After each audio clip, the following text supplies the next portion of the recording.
जी कहिए। जैनल और हसन बापति से काम है। यहाँ पर इस नाम के लोग नहीं रहते। नहीं, रहते हैं। मैं उनका दोस्त हूँ, बहुत करीबी दोस्त। तुम्हारा नाम? तुम खुद अपने लिए पूछ रहे हो या उन्हें जाकर बताओगे? आप अपना नाम बताएं। शायद उन्हें बताऊं, शायद ना बताऊं। उनसे कहना हमें सरदारी को तुमसे काम है।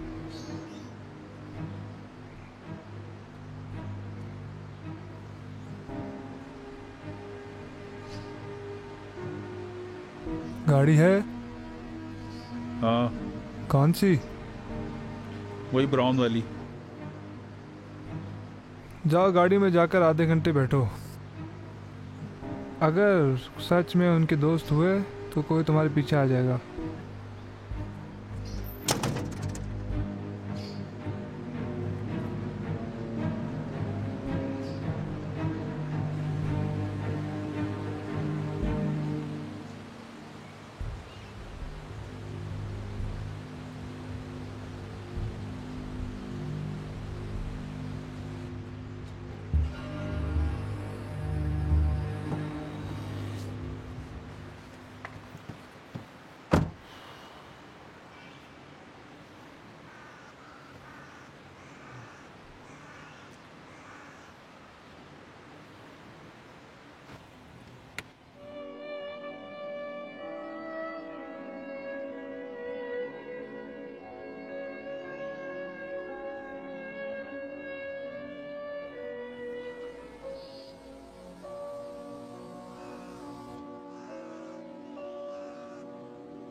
मैंने तो कहा था बैठो, तुम तो सो गए। चलो, अच्छा हुआ क्या? स्टार्ट करो, चलें।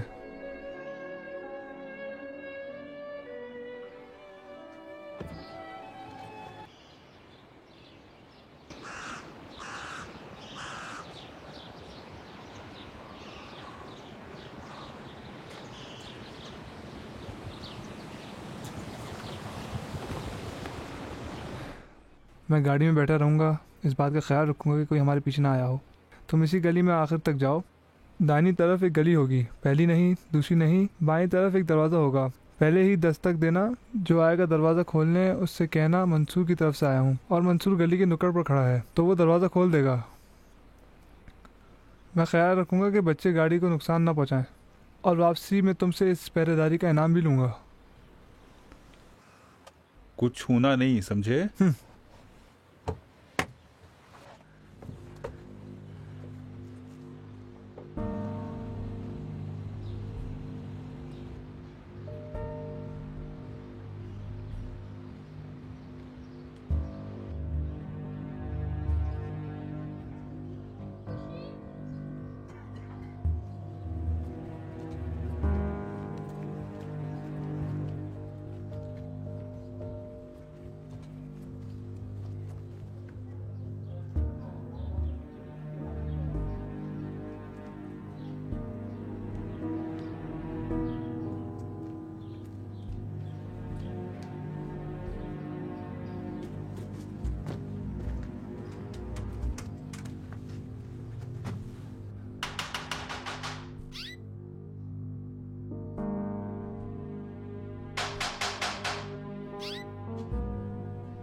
कौन है?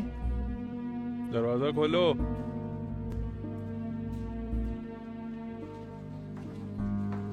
कौन?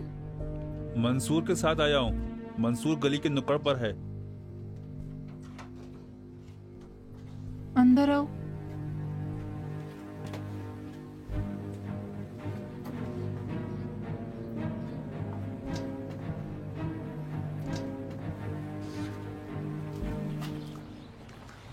अरे वाह हमीद साहब, क्या हाल है? अस्सलामुअलैकुम। बहुत बस याद आ ठीक रही हूँ। थी आपकी। मुझे भी तुम्हारी बहुत याद आ रही थी। तुमसे गाना भी सुनना है, बहुत अरसा हुआ है गाना सुने हुए। मुझे भी तुम्हारी याद आ रही थी। उल्लू ना बनाओ, तुम्हें कोई काम होएगा तभी आए हो यहाँ। चलो चलो, चलो चलो अंदर चलो। सही टाइम पे आए हो। इस तरफ से। खुश आमदीद। आओ आओ आओ, तशरीफ लाएं तशरीफ लाएं।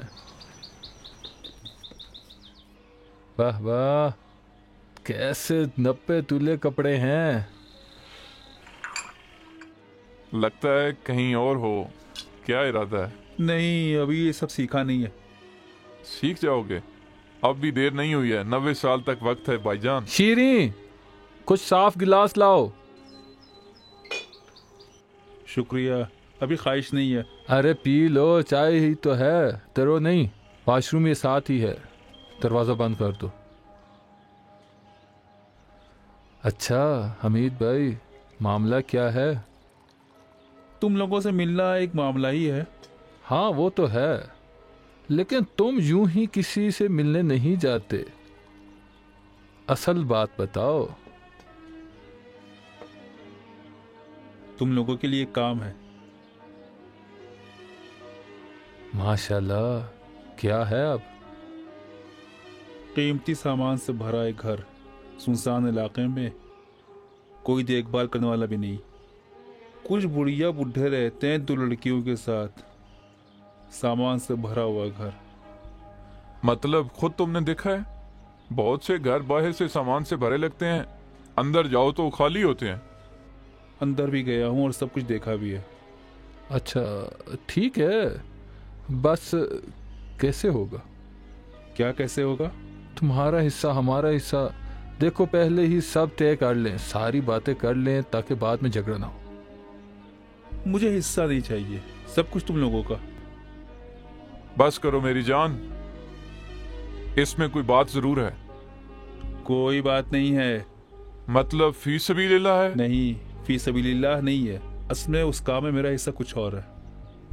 अच्छा वो क्या है?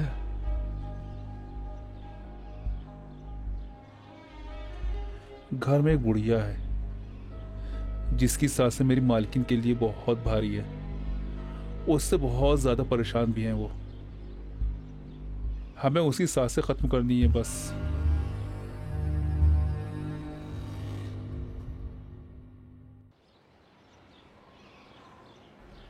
मुझे हिस्सा नहीं चाहिए, सब कुछ तुम लोगों का। बस करो मेरी जान, इसमें कोई बात जरूर है। कोई बात नहीं है। मतलब फी सबीलिल्लाह है? नहीं, फी सबीलिल्लाह नहीं है। असल में उस काम में मेरा हिस्सा कुछ और है। और वो क्या है?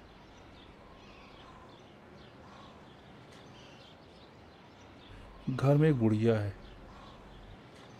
जिसकी सांसें मेरी मालकिन के लिए बहुत भारी है। उससे बहुत ज्यादा परेशान भी हैं वो। हमें उसकी सांसें खत्म करनी है बस। मतलब कत्ल करें? तकरीबन ऐसा ही कुछ। नहीं, अब मामला दूसरा है। 3 करोड़ तुमान रुपए, पैसे, सोना चांदी, काली वगैरह सब मिलाकर उस घर में मिल सकता है। और 10 करोड़ मेरी मालकिन इनाम भी देंगी तुम्हें। अच्छा कोई बुढ़िया है? एक बुढ़िया है। अच्छा तो एक बुढ़िया को मारना बुजदिली नहीं है? जब 40 करोड़ की बात हो ना तो फिर नहीं है। देखो, मैं इतनी आसानी से फैसला नहीं कर सकता। जरा कुछ लेना होगा, बाद में देखूंगा। जरा आगे आओ। अच्छा डरो नहीं, पी लो।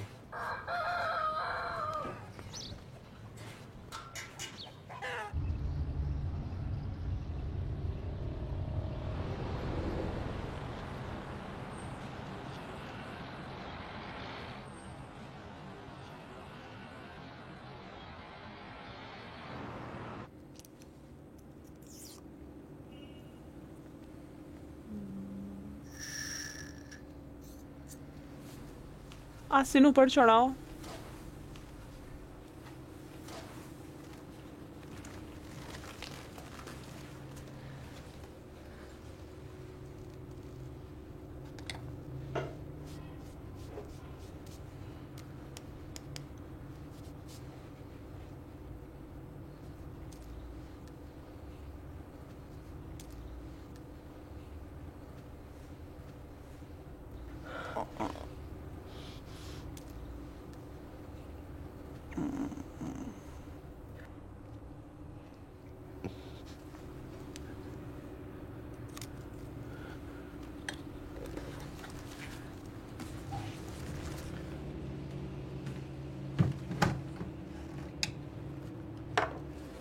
कोई और हुक्म? बहुत शुक्रिया। बराए करम आगे भी आप ही इंजेक्शन लगाना। जी जरूर, इजाजत दी। खुश आमदीद, आए।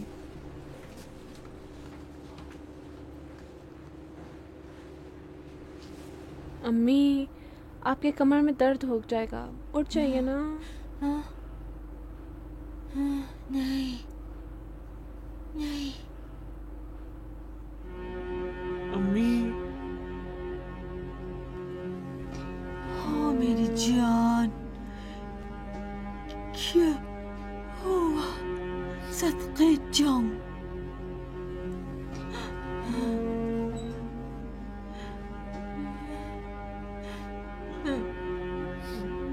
तुम्हें नहीं मालूम कितना अच्छा लगता है इतने अरसे बाद बात करना, वो भी तुम लोगों से। बहुत अच्छा एहसास है।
दरवाजा बंद कर दो।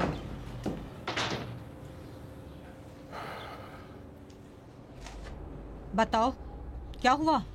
उन्हें तलाश कर लिया है। मुश्किल काम था मगर मैंने तलाश कर लिया। नतीजा क्या निकला? मान गए। अच्छा तुम मान गए। मेरा कमाल था। कभी कभी बहकाने में शैतान को भी पीछे छोड़ देता हूँ मैं। खूब लालच दिया मैंने उसे और कहा कि जो चाहना है उठा लेना, और उसके बदले में मेरी मालिकिन 10 करोड़ तुम्हें इनाम भी देंगी। बस सब कुछ हो गया इसी में। अच्छा उन्हें पता है क्या करना है? जी वो जानते हैं, उन्हें अपना काम पता है। जो ले जाना होगा वो ले जाएंगे और फिर अपने रास्ते से निकल जाएंगे। बुढ़िया भी कब्रिस्तान चली जाएगी। बस एक मसला है। क्या? अगर वहां कोई अचानक आ जाए तो उससे भी चुप कराना पड़ेगा, मतलब मारना पड़ेगा, नहीं तो मसला बढ़ जाएगा। तो इंशाल्लाह कोई उनके आड़े ना आए। कब का वक्त तय किया है? इसी जुमरात को। बस आपको उस रात घर में नहीं रहना चाहिए। आपको कहीं किसी पार्टी वगैरह में जाना चाहिए। नहीं, फजूल की वजह नहीं बनाना चाहती। मैंने खुद सोच लिया है। जब आपने सोच लिया है तो अच्छा ही होगा। अच्छा ही होगा नहीं, अच्छा है। शिमाली इलाके की एक दो रियल एस्टेट का काम करने वालों को तलाश किया है। अहम नहीं कि वो किस तरफ है, बस सबसे यही कहो कि एक बंगला चाहिए समंदर के किनारे। उसके बाद हम और तुम प्रोग्राम तय करेंगे। मैं, तुम और रियल एस्टेट एजेंट बुध की शाम चलेंगे। बुध और जुमेरात की रात को बंगले देखेंगे, फिर एक को मुंतखब कर लेंगे, 50-60 लाख दे देंगे एडवांस के तौर पर, ताकि वहां फिर किसी को ना दे दें। रजिस्ट्रेशन का टाइम सेट करेंगे हफ्ते की सुबह का, लेकिन जुमे की रात हमें फोन करके बताएंगे कि क्या हुआ है, तो हमें मजबूरन वापस लौटना अच्छा, पड़ेगा। तो ये रियल एस्टेट वाले को क्यों साथ साथ ले जाना चाहती हैं? ताकि काबिल एतमाद गवाह रहे हमारे पास। आप बेमिसाल है मैडम, क्या दिमाग है आपका। हीरा है ना? नहीं, एटम बम है, एटम बम से भी ज्यादा भयानक। अच्छी बात है, जाओ अपने बीवी बच्चों का ख्याल रखो। इजाजत चाहूंगा।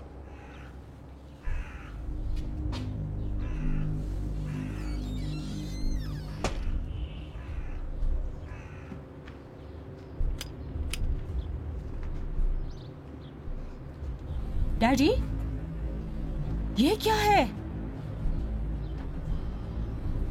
पिछले हफ्ते ही इसे स्मगलर से खरीदा था। किस लिए? मैं खुद को मारना चाहता था। क्यों? इसलिए क्योंकि मैं जो चाहता था वो हालात नहीं थे।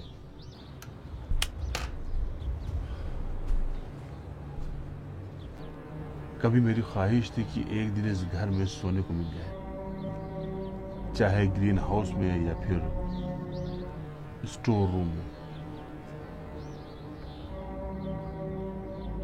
लेकिन ये आज घर मेरे लिए जहन्नम बन गया है।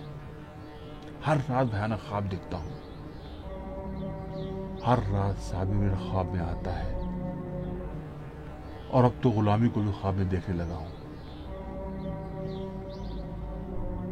ये वो चीज नहीं है जो मैं चाहता था। तुम भी वो लड़की नहीं हो जो मैं चाहता था। तुम जहां से गुजरती हो लाशें गिराती जाती हो, लाशें लाशें लाशें लाशें।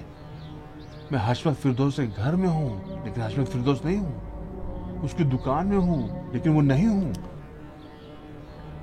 एक जमाना वो था कि हशमत को सलाम करने के लिए लोगों की भीड़ जमा रहती थी, लोग आते थे।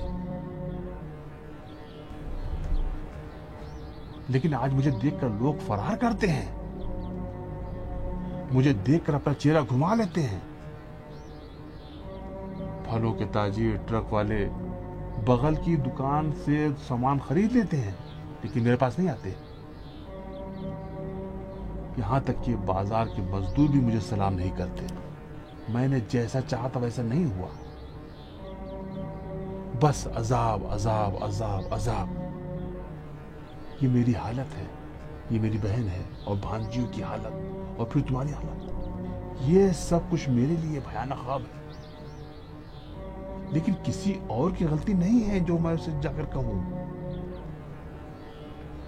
तुम्हारी भी गलती नहीं है, क्योंकि मैंने ही तुम्हें ऐसा बनाया है। मुझसे गलती हो गई, गलत राह पर चला गया, इसीलिए जाकर ये लाया था ताकि खुद को खत्म कर सकूं। लेकिन फिर अचानक एक मौजिज़ा हो गया।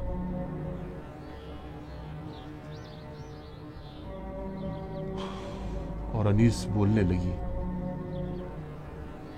अब घर में एक हस्ती थी जिससे मैं दिल की बातें कर सकता था। मेरी बहन थी जिससे मैं बात कर सकता था। एक ऐसी हस्ती जिसे देखकर जीने का दिल चाहने लगा था। अब मैं तुमसे कुछ कहना चाहता हूं, कान खोलकर सुन लो।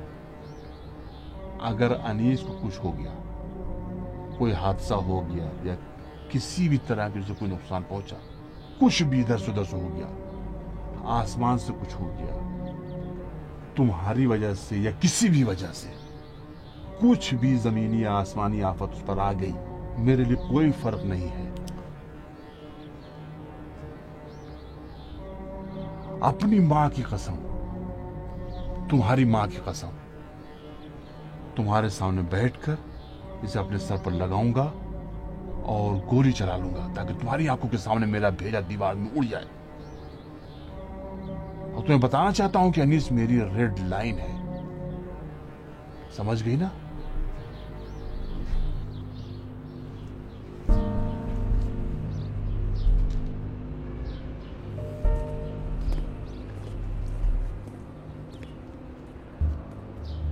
यहाँ का पता तो अपने लोगों को नहीं दिया है? नहीं मैडम। अच्छी बात है, कह दो कुछ दिन के लिए काम टाल दें। जी अच्छा। तुम भी अपने घर जाओ। इजाज़त दीजिए।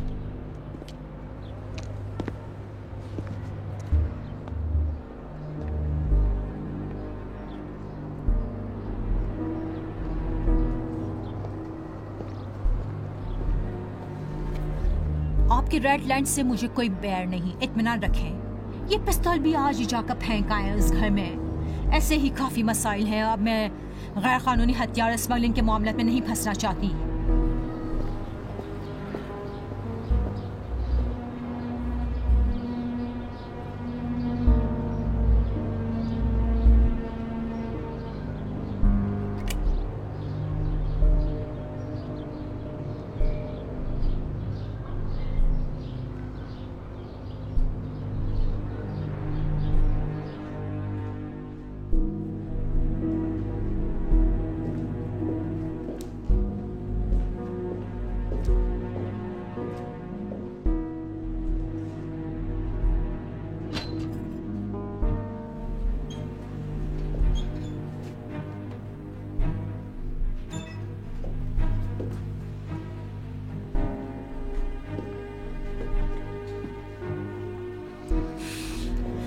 मैं आपसे बात करना चाहती हूँ।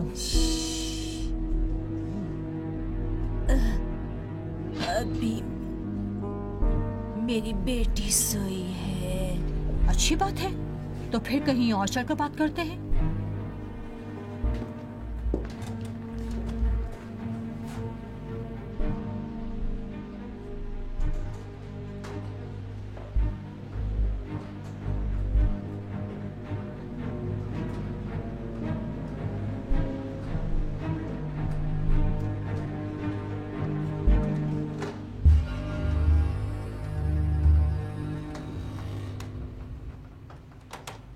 ये कमरा याद है फूफी जान? आपको यकीनन याद होगा।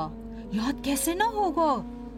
कभी इस कमरे की मालकन थी आप, पूरे कमरे की बगैर किसी शरीक के। लेकिन आप ज्यादा चाहती थी, है ना?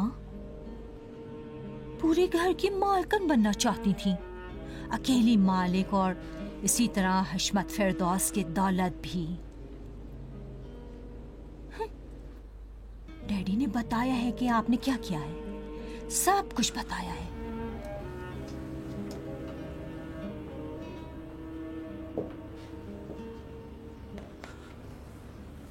ये भी पता है कि किस तरह हिशमत फिरदौस के जिगर के टुकड़े छोटे बेटे का काम तमाम किया।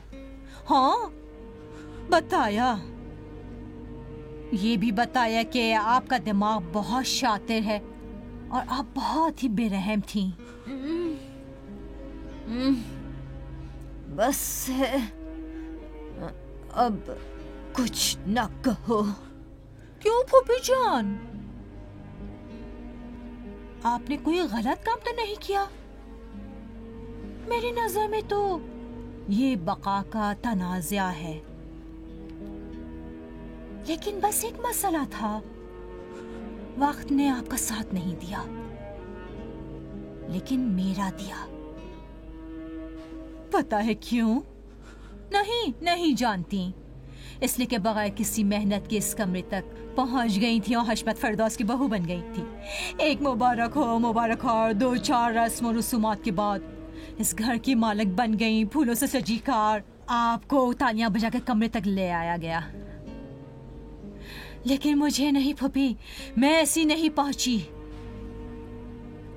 मैं तो पूरी रात सीने के बल घसीटते हुए आई हूँ, कीड़े की तरह रेंगती हुई, कुत्ते की तरह झड़की गई हूँ। तब यहाँ पहुंची मछली की तरह गर्म जमीन पर इधर उधर से तड़पती हुई, खरगोश की तरह दौड़ी हूँ, सांप की तरह आगे बढ़ी हूँ, केकड़े की तरह टेढ़े टेढ़े चली हूँ, तब पहुंची हूँ। किसी ने मेरे लिए ताली नहीं बचाई, लेकिन चोट पहुंचाई। किसी ने मेरा इस्तकबाल नहीं किया, लेकिन ताने खूब मिले। किसी के चेहरे पर मुस्कुराहट नहीं, मुझे देखकर हाँ गालियां खूब दी। लेकिन मैं इस घर की मालकन बनना चाहती थी। हिशमत फिरदौस की दौलत पर कब्जा करना चाहती थी, वो भी कर लिया। मुश्किल था लेकिन बन गई। यहाँ तक पहुँच गया। आपको पता है मैंने क्या बर्दाश्त किया है अपनी जिंदगी में फूफी जान। अब अगर कोई मुझे परेशान करना चाहेगा या मुझसे कुछ छीनना चाहेगा या मेरा और मेरी दौलत के बीच में आएगा, तो मुझे पता है कि उससे किस तरह से निपटना है।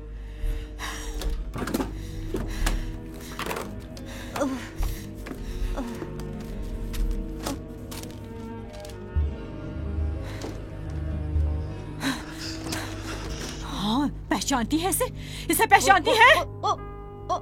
गुलामी। हाँ, गुलामी है। ये कमीने ने मुझे पैगाम दिया था कि उसे कुछ पता चल गया है। बस उसने कुछ अंदाजा ही लगाया था, बस अंदाजा लगाया था भूपी। लेकिन अब उसकी लाश पोस्टमार्टम डिपार्टमेंट में है। अपने रिश्तेदारों का इंतजार कर रही है। उसे कत्ल करना मेरे लिए आसान था, एक मक्खी की तरह। जब मैंने उसके कत्ल का हुक्म दिया तब से लेकर मलकुल मौत से उसकी मुलाकात में सिर्फ आधा दिन लगा, बस आधा दिन। लेकिन आपका मामला अलग है। आपका मामला बिल्कुल अलग है। आप अंदाजा नहीं लगाएंगी। आपको सब कुछ मालूम है। साबिर के मामले को शुरू से आखिर तक सब कुछ जानती हैं। आपको उससे हमदर्दी हो रही है? हमदर्दी हो रही है? वो मेरे बच्चों का बाप था। हाँ, अपनी इन बातों से मेरा मूड खराब ना करें। ये सब ड्रामे भी बंद करें। आपको सब कुछ मालूम है। उस दिन डॉक्टर ने कहा था कि आप बोल नहीं सकती, तो मैंने सोचा किस्मत अच्छी है। तो क्यों बोलने लगी? मेरी बेटी सो रही है। बोलना शुरू करके दरअसल आपने अपनी मौत के परवाने पर दस्तखत कर दिए हैं। इसी जुमेरात को कुछ लोग आएंगे और आपकी सांसों की डोर को काट देंगे। बस ये छोटी सी प्रॉब्लम है, बहुत छोटी। डैडी कहते हैं आप उनकी रेड लाइन हैं। उन्होंने एक पिस्तौल भी खरीदी है। कहते हैं अगर आपको कुछ हो गया तो मेरे सामने बैठकर अपना भेजा उड़ा लेंगे। इसीलिए आपको कत्ल नहीं कर सकती। तो फिर आप जिंदा रह सकती हैं। हाँ, जिंदा रहेंगी। बस एक चीज अच्छी तरह से अपने दिमाग में घुसा लें। अगर मुंह खोला, अगर कुछ जानती हैं, इसमें एक लफ्ज भी किसी से कहा तो मरते दम तक अपनी बेटियों का गम मनाती रहेंगी। धोखा फरेब या चालाकी दिखाने की कोशिश ना करें। मेरे हाथ खून से आलूदा हैं। एक दो कम या ज्यादा क्या फर्क पड़ता है? आपके ख्याल में अभी अगर इस दरवाजे से पुलिस वाले आ जाएं तो मैं भाग जाऊंगी? यहीं बैठी रहूंगी इस कुर्सी पर और इंतजार करूंगी। लेकिन ये जानने के आने से पहले आपकी बेटियों का काम तमाम हो चुका होगा। आपकी बेटियों की जान मेरे हाथ में नहीं, आपकी ज़बान पर टिकी है। अगर गलत चल गई तो वो फंस जाएंगी।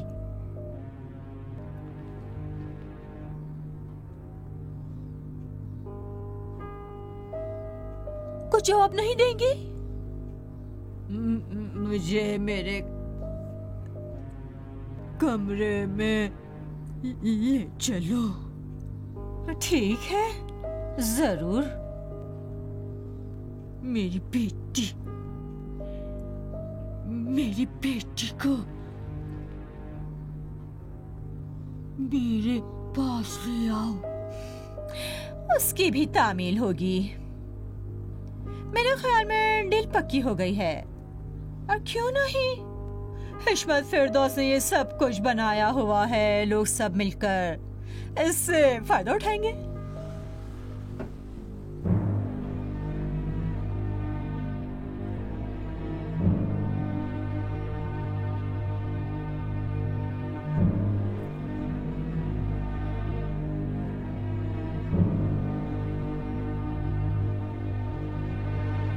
मेजर साहब, ताक़ुब के लिए पहली टीम जो भेजी थी उसकी पहली रिपोर्ट ये है। कल सुबह हमीद सरदारी फिरदौस साहिबा के घर से बाहर निकला और सीधा दुंगे चौराहे पर पहुंचा। सबसे पहले वो एक साइकिल बनाने वाले की दुकान पर गया। ये एक मामूली सा आदमी है, अफवाहें फैलाता है और इधर उधर उल्टी सीधी बातें करता। उसकी तस्वीर भी यहाँ लगी है। उसके बाद थोड़ी दूर दूसरे इलाके में गया। वो लड़का भी गाड़ी में ही बैठा था उसके साथ, लेकिन हमीद सरदारी अकेला गली में चला जाता है। लड़के ने ऐसा इसलिए किया कि कोई अगर पीछा वगैरह कर रहा हो तो वो आगे ना बढ़ पाए, इसलिए हमारे लोग आगे नहीं जा पाए। लेकिन हमें अंदाज़ा है कि हमीद सरदारी किसके पास गया होगा वहाँ पर। किसके पास गया होगा? अफवाह है कि जैनुल कोफोल और हसन पापती इसी मोहल्ले के अंदर छुपे हुए हैं। ये लोग सज़ा याफ्ता मुजरिम हैं और जेल काट चुके हैं। ये लोग चोरी करते हैं, मंशियात भी इस्तेमाल करते हैं, और ये दोनों गुलामी और हमीद सरदारी के साथ एक ही सेल में कैद रहे हैं। तुम्हारे ख्याल में इन लोगों से क्यों मिलने गया था? सर, मुझे लगता है कि ये हमीद सरदारी अपने किसी मंसूबे पर काम कर रहा है। बड़ा प्लान है इसका। सबसे पहले तो इन लोगों को बेवकूफ़ बनाकर उनके वहाँ नौकरी की। अब उसके बाद इस प्लान से अच्छे मौके या उनका घर खाली करना चाहता है, क्योंकि घर में बहुत कुछ है, कीमती कालीन, हीरे जवाहरात, बहुत कुछ। वो इसी प्लान पर काम कर रहा है मेरे ख्याल से।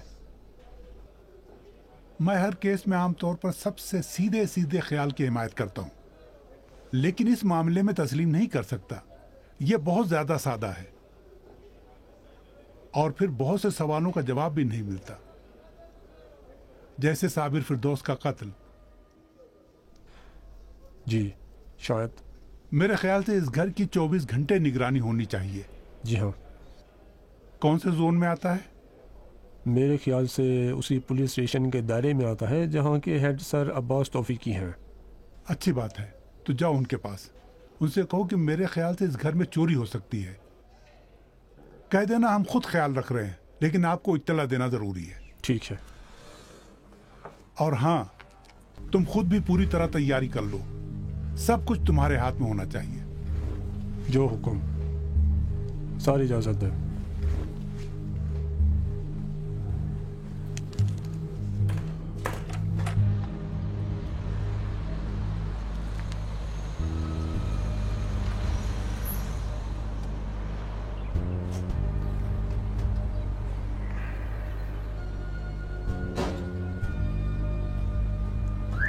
सर कोई हुक्म नहीं है? नहीं जाए।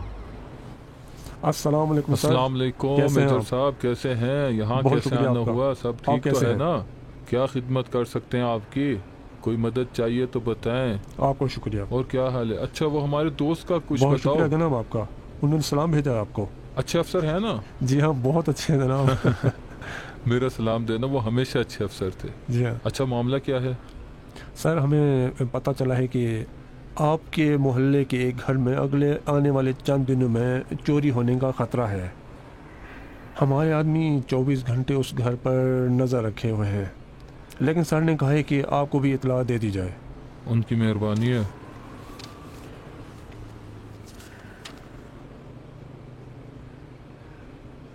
कामरानिया? जी। मैडम सफाई? जी हाँ। हाँ, उनकी फाइल यहाँ है। उस घर का मालिक कुछ महीने पहले कत्ल हो गया। जी हाँ। कल भी उसके घर का एक बड़ा अजीब केस सामने आया था। कैसा केस सर? वो उसके घर में एक मफलूज खातून रहती है, कल यहीं थी, और बज़ाहिर वो खातून कई बरसों से गूंगी थी। एक नशे की आदी बेटी भी है उसकी। कल पार्क में हमारे लोगों ने उसकी बेटी को गिरफ्तार किया था, तो वो खातून अचानक चीखने लगी और बोलने लगी, कहने लगी माल उनका है। वो बोलने लगी? हाँ, मैं पहले भी ये देख चुका हूँ, लेकिन ये वाला केस बहुत अजीब था। सर, क्या आपने खुद देखा कि वो खातून बोल रही थी? वो औरत बोलने लगी थी, अब शाक की वजह से या अपनी बेटी की मोहब्बत में, लेकिन बहरहाल हैरत अंगेज वाक़या था। बहुत शुक्रिया आपका, बहुत बड़ी मदद की है आपने मेरी। बहुत शुक्रिया। खिदमत करें आपकी। बहुत शुक्रिया। सलामत आपकी रहें। इजाज़त से। खुदा हाफिज़।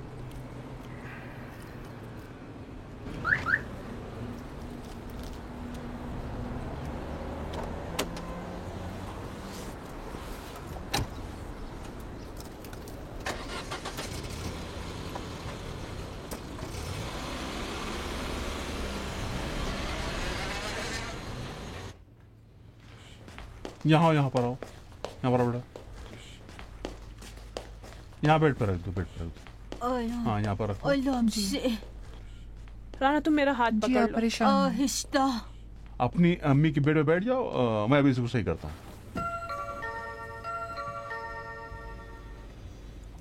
जाओ दरवाजा खोलो।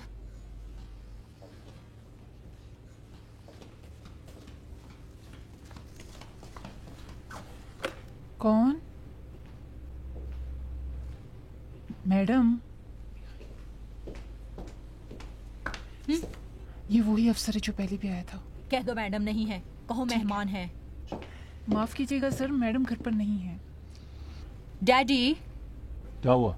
ये सब काम आपके नहीं है, गिरीन साहिबा हैं। आप ऊपर जाएं, रेस्ट करें।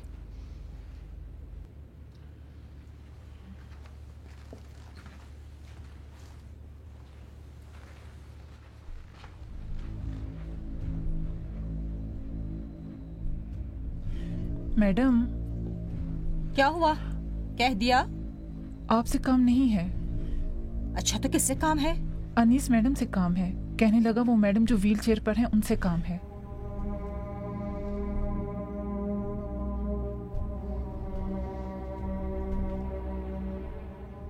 अच्छा तो कह देती कि वो बीमार हैं, बिस्तर पर हैं। मैंने कहा, लेकिन कहने लगा अभी मिलना है, बहुत जरूरी काम है उनसे।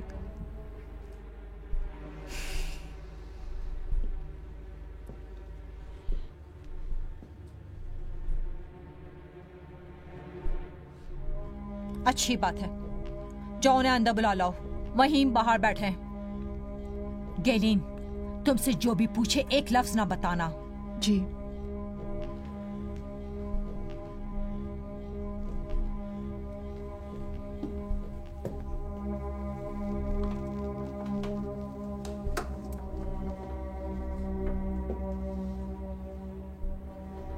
उनके पास जाएं, देखें फूफी, सिर्फ 2-4 लफ्ज ही बोलेंगी बस। फिर बाद में कहेंगे मेरी तबीयत ठीक नहीं है। और जो भी पूछे तो आपको खुद पता है कि उसका क्या जवाब देना है। ऐसी कोई बात ना कहिएगा कि ये लोग दोबारा यहाँ पूछताछ के लिए आ जाए। हाँ, आपकी बेटियां मेरे पास हैं।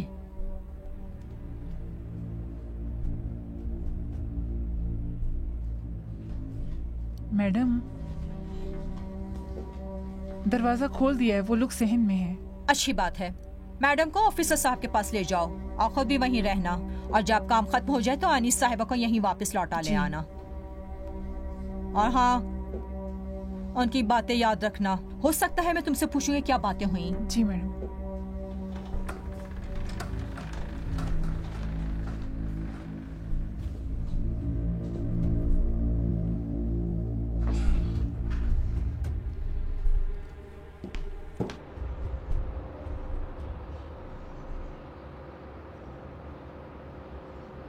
अस्सलाम वालेकुम।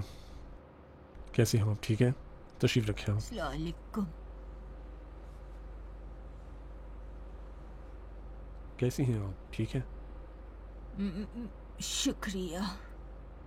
पहली बार जब साबिर साहब के कत्ल केस में मैं यहाँ आया था तो आप मुझसे कुछ कहना चाहती थी, लेकिन कह नहीं पाई। अब मैं यहाँ पर हूँ, बताएं।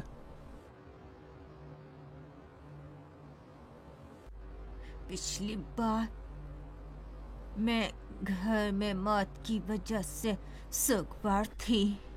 जानता हूँ, ये भी समझ गया था, लेकिन मुझे लगा कि आप मुझसे कुछ कहना चाहती हैं।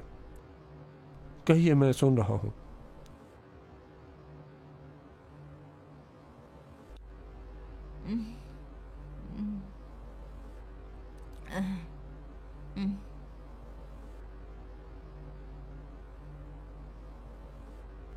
आप जरा पानी का एक गिलास ला सकती हैं मोहतरमा के लिए?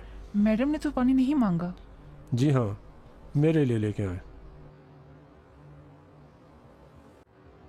क्या कर रही है? ठहरो तो, कहाँ जा रही हो? उन्होंने अपने लिए पानी मंगवाया है। मैं आपसे एक सवाल पूछ सकता हूँ? जी। आपको किसी चीज से डर है? अस्सलाम वालेकुम जनाब। वालेकुम अस्सलाम। आपके लिए जूस वगैरह ले आऊं? बहुत बहुत शुक्रिया। प्लीज फूफी को ज्यादा परेशान ना कीजिए। बच्चों की तरह अभी अभी तो बोलना शुरू किया है, वैसे भी बीमार है। जी माफ कीजिएगा, जहमत दी। अरे ऐसा ना कहें। खुदा हाफिज। ये लें, आपके लिए पानी लाई। बहुत शुक्रिया, अब मुझे प्यास नहीं लगी। मोहतरमा को ले जाकर दे। खुदा हाफिज। तुम कहाँ? राना के पास जाओ। जी।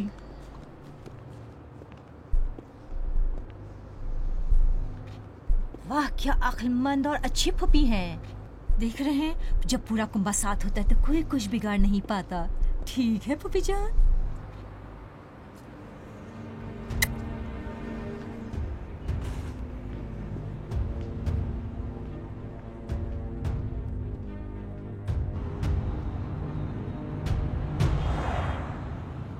माफ कीजिएगा सर, जब से आप आए हैं एक लफ्ज भी नहीं बोला। मैं घर जाऊंगा। हाँ, अब 2 लफ्ज हो गए। बहुत मजाक सूझ रहा है तुम्हें। ये तो अच्छी बात है सर। मैंने अच्छी बात नहीं कहा। बहुत मजाक सूझ रहा है तुम्हें। अरे सर, यही कि आपको हंसा दिया बड़ी बात है। आप काफी गहरी सोच में हैं। उसी घर का केस है ना? बड़ा अजीब व गरीब घर है। बहुत बड़े बड़े हादसात हुए हैं इस घर में। दूसरे बुरे हादसे भी इस घर की कमीन में हैं, लेकिन इस घर के लोग अजीब हैं।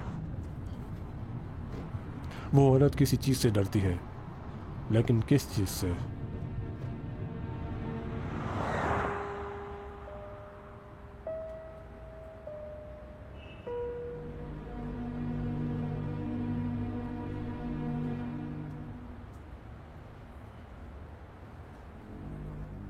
राना भी सो गई है।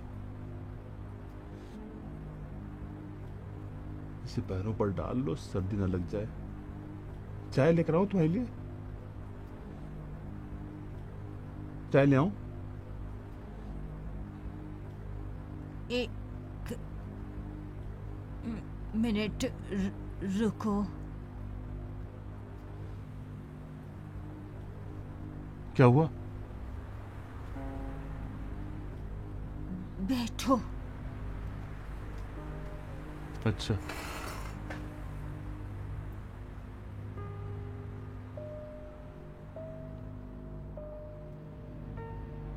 तुमने पिस्तौल खरीदा है?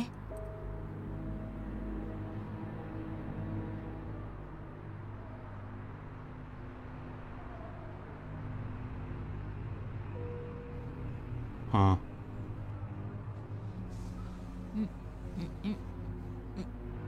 क्यों?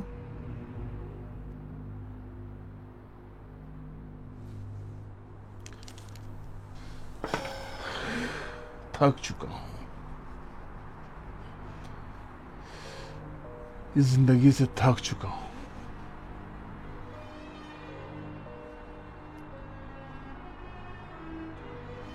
पता नहीं, मगर अगर सारे पैसे वालों के ऐसे ही मसाइल होते हैं तो फिर उनकी जिंदगी भी बर्बाद होती है।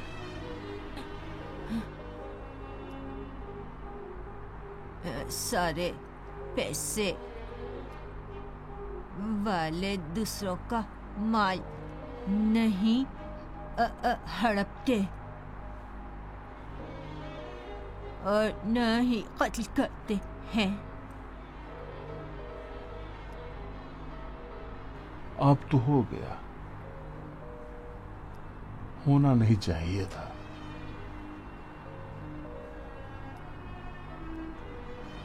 लेकिन पहला कदम तो उठ गया, तो फिर चलते जाओ आखिर तक, बगैर किसी रोक टोक के।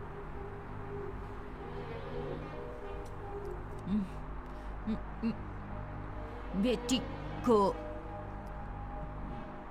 बताया कि खुद को गोली मारने वाले हो?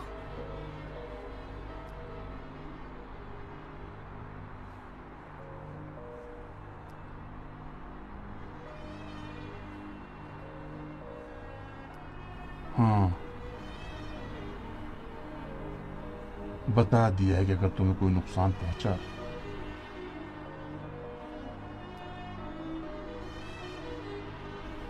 तो तुम्हारे सामने बैठकर पिस्तौल लगाकर ट्रिगर दबा दूंगा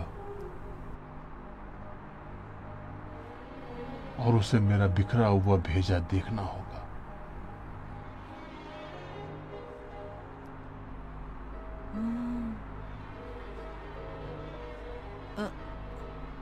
अच्छा, अब अगर मैं पुलिस के पास जाकर बता दूं कि साबिर की मौत कैसे हुई तो क्या ऐसी सूरत में क्या करोगे?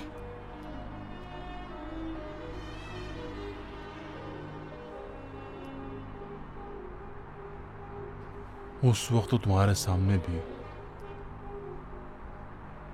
मैं यही ड्रामा करूंगा।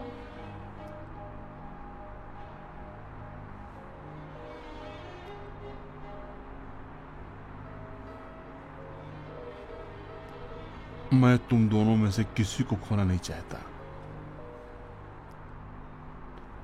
तुम मेरी बहन हो, वो मेरी बेटी है, जो भी करे वो मेरी बेटी है।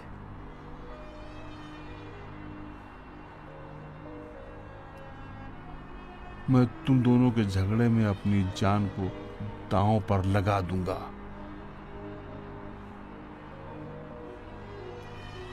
तुम दोनों से कह रहा हूं कि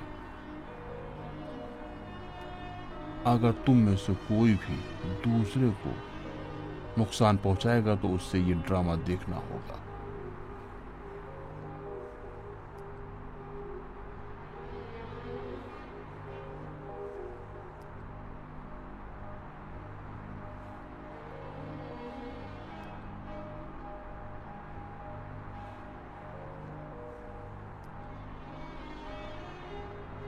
चाय पियोगी?